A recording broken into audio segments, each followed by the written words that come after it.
It was supposed to be a routine flight home, a quick trip after sealing a major investment deal. But as passengers disembarked, two security officers walked straight toward her. Without explanation, they ordered her off the plane in front of everyone. The stares, the murmurs, the disbelief, it was all too familiar. She was the CEO of a multi-million-dollar company, but in that moment, none of it mattered. All they saw was her skin. What happened next would cost the airline millions. Watch until the end to see how justice was served. Wait a second, tell us where you're watching from in the comments. And don't forget to subscribe for more powerful stories like this. Amara Lewis was no stranger to breaking barriers. As the founder and CEO of a thriving tech startup, she had secured funding from major investors across the globe. Her work wasn't just about profit, it was about creating opportunities for underrepresented communities in tech. She'd just returned from a week-long conference where she'd finalized a $3 million partnership with an airline's corporate innovation program. The deal promised not only financial growth for her company, but also a mentorship pipeline for young Black engineers. Boarding her flight home, she felt the kind of exhaustion that only comes after a week of non-stop meetings and high-stakes negotiations. She settled into her seat in first class, pulled out a book, and exhaled deeply. Little did she know, the trip home would turn into a public spectacle, one that would overshadow the very deal she had just celebrated. The plane touched down smoothly, and passengers began to gather their belongings. Amara was still seated when she noticed two uniformed security officers enter the aircraft. Their eyes scanned the cabin until they landed squarely on her. Without greeting or explanation, they stepped closer. "Ma'am, please come with us." Confused, she looked around, expecting some clarification.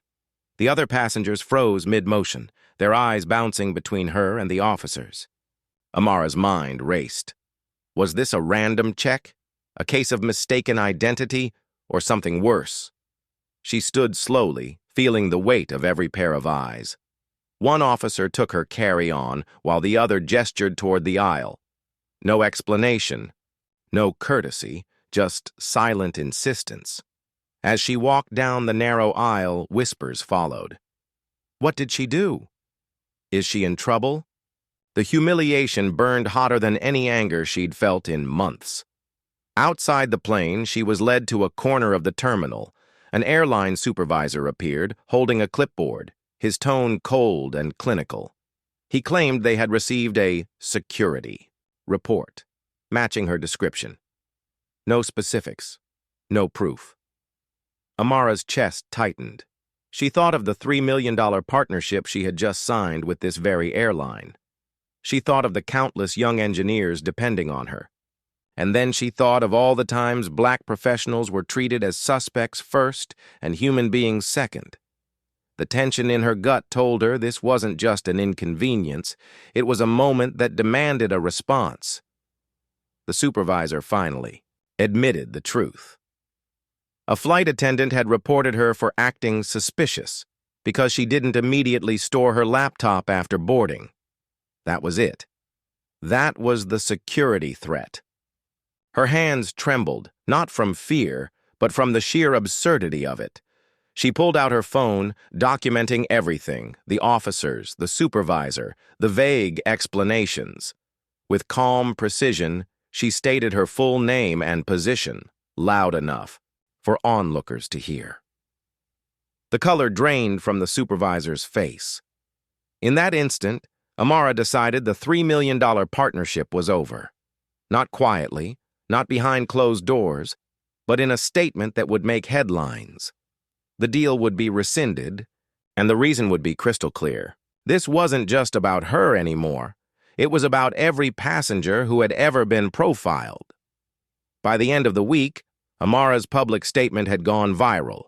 She detailed the humiliation, the baseless accusation, and her decision to pull the $3 million investment from the airline.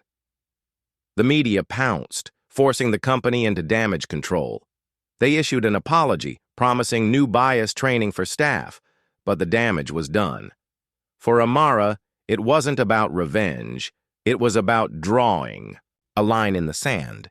She knew her decision would cost her short-term opportunities. Still, it also sent a clear message. Respect is not negotiable. This story wasn't just hers. It was part of a much bigger fight. And the question remains, how many more times will this happen before the world truly changes? Which country and city are you watching from? Take care.